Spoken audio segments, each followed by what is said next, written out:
नमस्कार, टाइम्स उत्तराखंड देख रहे हैं आप और मैं हूं आपके साथ प्रमोद सिंह।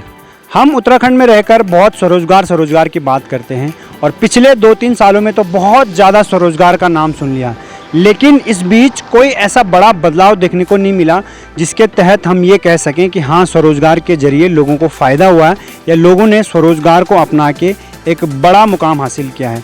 इस वक्त मैं चोपड़ियाली में हूँ और आप मेरे पीछे देख सकते हैं कि ये सब्जी की दुकानें हैं। यहाँ पर स्थानीय लोग जो यहाँ के किसान हैं वो कहीं ना कहीं कोशिश कर रहे हैं स्वरोजगार के ज़रिए अपने आजीविका चलाने की, अपनी खेतीबाड़ी के ज़रिए अपनी आजीविका चलाने की।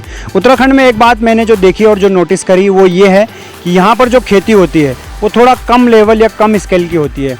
जैसे आलू हो गए, ककड़ी हो गई या जो भी यहाँ पर उत्पादन होता है वो कम मात्रा में होता है, तो उसको एक बेहतर मंडी नहीं मिल पाती है। लेकिन फिर भी लोग कोशिश कर रहे हैं और यहाँ के जो किसान हैं वो कोशिश कर रहे हैं कि इस खेती के ज़रिए अपने जो आजीविका है, अपना जो रहन सहन है, जो उनकी ज़िंदगी है, उनका जीवन है, उसको सुचारू रूप से चलाया जाए। तो आप देख सकते हैं चोपड़ियाली में इस वक्त मैं मौजूद हूँ और अगर आप चंबा से ऋषिकेश की तरफ जाएंगे तो अमूमन हर दिन आपको यहाँ पर ये दुकानें मिलेंगी और साग सब्जी से भरपूर कह सकते हैं कि पहाड़ जो कह सकते हैं प्योर ऑर्गेनिक जिसे हम कहते हैं वो आपको यहाँ पर देखने को मिलेगा। जो यहाँ की खेती है, बाकायदा आप जो भी टमाटर या प्याज या जो भी सब्ज़ी लेते होंगे वो ऋषिकेश से आपकी दुकानों तक पहुँचता है, आपके घर तक पहुँचता है।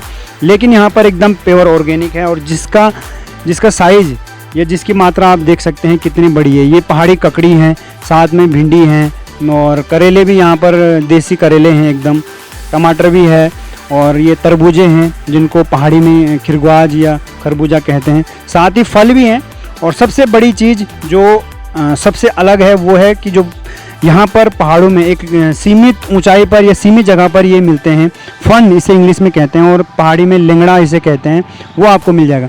एक और अलग चीज़ मैं आपको दिखाता हूँ यहाँ पर जो मुझे सबसे ख़ास बात लगी, आपने कांदा या प्याज के पत्ते देखे होंगे, वो एक सीमित उनकी जो लंबाई होती है वो सीमित होती है, लेकिन यहाँ पर जो घरेलू प्याज है वो आप देखिए कितना लंबा है और कितना बड़ा है। यानी कि अगर आप 2 या 3 प्याज लोगे तो उसी में कम आपके 3-4 आदमी की सब्ज़ी बन जाएगी। बहुत कुछ आपको यहाँ पर मिल जाएगा। और मैं जब यहाँ से गुजरता हूँ या चंबा से जब ऋषिकेश की तरफ जाता हूँ तो बहुत सारी भीड़ यहाँ पर लगी रहती है। आजकल पहाड़ हरे भरे हैं, खेती हो रही है, आलू भी हैं, फल भी बहुत मात्रा में है, सब्जियों का सीज़न है, बसंत साग सब्जियों का जीवन है। यहाँ पर भी आप देख सकते हैं टमाटर है और ककड़ी हैं, सेब हैं, बहुत सारी सब्जियाँ भी हैं। तो यहाँ के इन लोगों से जानने का प्रयास करेंगे कि क्या इनकी आजीविका है, किस तरह से किस मात्रा में लोगों का क्या रिस्पॉन्स है। और हम बहुत ऑर्गेनिक की बात करते हैं शहरों में रहकर या साग सब्जी के मामले में अब बहुत ज़्यादा ऑर्गेनिक होने लगा है कि ऑर्गेनिक साग सब्जी खाइए, फिट रहिए। तो इन लोगों से जानते हैं कि किस तरह का रिस्पॉन्स रहता है लोगों का। और सबल सिंह रावत जी हैं जो कि पिछले कई समय से यहाँ पर अपना ये स्टॉल चला रहे हैं। तो सबसे पहले सबल सिंह रावत जी, आपका स्वागत है टाइम्स उत्तराखंड में। जी सर, मैं सब्जी उगाता हूँ, सारी फल भी, सेब, आड़ू, नींबू, खटाई, जो भी सब्जी वगैरह होती है सब मैं खेती करता हूँ। कितने सालों से लगा रहे हैं आप? लगभग 2 साल से भाई जी, 2 साल से। तो जब भी मैं यहाँ से गुजरता हूँ तो देखता हूँ लोगों की भीड़ रहती है यहाँ पर, तो किस तरह का रिस्पॉन्स रहता है लोगों का? भाई जी सही रहता है, कभी ऊपर कभी नीचे हो जाता है। कभी ऊपर कभी नीचे। लगभग कितनी कमाई या कितनी साग सब्जी चले जाती है दिन की? लगभग 2000 रुपया। 2000 रुपये? हाँ जी, दिन की। तो ये सारी जो है ये अपने खेतों की? अपनी खेतों की जी। अपने खेतों की? अपनी खेतों। तो सबसे ज़्यादा इस जगह पर जो चोपड़ियाल ये गांव है, ये जगह है नागणी के आसपास, क्या होता है यहाँ पे, किस लिए मशहूर है ये जगह? यहाँ पर तो गोभी, टमाटर, शिमला, तुम्हारे अरबी, कद्दू, ककड़ी, खीरा, सेब, ये सारी चीज़ें उगती है यहाँ पर ये बात भाई जी, एक बात है, यहाँ पे एक बंदर, सुअर जो जानवर है उनसे हम बहुत परेशान हैं। जंगली जानवर? हाँ, जंगली जानवरों से बहुत परेशान हैं। रात 11 बजे तक जागे रहते हैं सब्जी बचाने के लिए। तो देखा कि जैसा देखा गया है कि मेहनत भी बहुत लगती है साग सब्जी के लिए, खाद वगैरह भी। तो कुछ सब्सिडी वगैरह मिलती है सरकार की तरफ से, यहाँ के जो स्थानीय प्रतिनिधि हैं उनकी तरफ से कुछ सपोर्ट? कुछ नहीं, अभी सब कुछ अपने दम पे? अपने दम पे। अब मोदी जी ने 2000 रुपये दिया तो उसके मैंने खाद बीज जो भी लाया अपना उगाया खेती में। किसान क्रेडिट योजना भी है किसान के, उसके जरिए कुछ लोन वगैरह भी मिलता है? अभी लोन कुछ नहीं लिया भाई जी, मैंने कुछ नहीं लिया। तो इस बार सबसे ज़्यादा क्या उत्पादन हुआ आपके यहाँ पे? जैसे मैं देख रहा हूँ ककड़ी भी है, बढ़िया है, गोभी है, और ये तरबूजा है, 2-3 प्रकार के तरबूजे होते हैं, और ये प्याज के पत्ते हैं। तो प्याज के पत्ते ये यहीं पे होते हैं? यहीं पे होती है, हाँ जी, ये अपनी खेती है अपनी यहाँ की? हाँ जी। तो मैंने देखा है पिछले कुछ समय से यहाँ पर जो नेपाल के लोग हैं, नेपाल लोग भी बहुत खेती करते हैं, नीचे का नागनी पूरा उनके पास है, तो वो भी यहाँ पर दुकानें लगाते हैं। तो उनके साथ किस तरह से आप खेती बाड़ी करते हैं? उनके साथ मिलकर करते हैं या कि अपना अलग है? नहीं, अपना अलग है, उनका अलग है जी। कुछ उनसे भी खरीदते हैं, कुछ अपना घर का लाते हैं।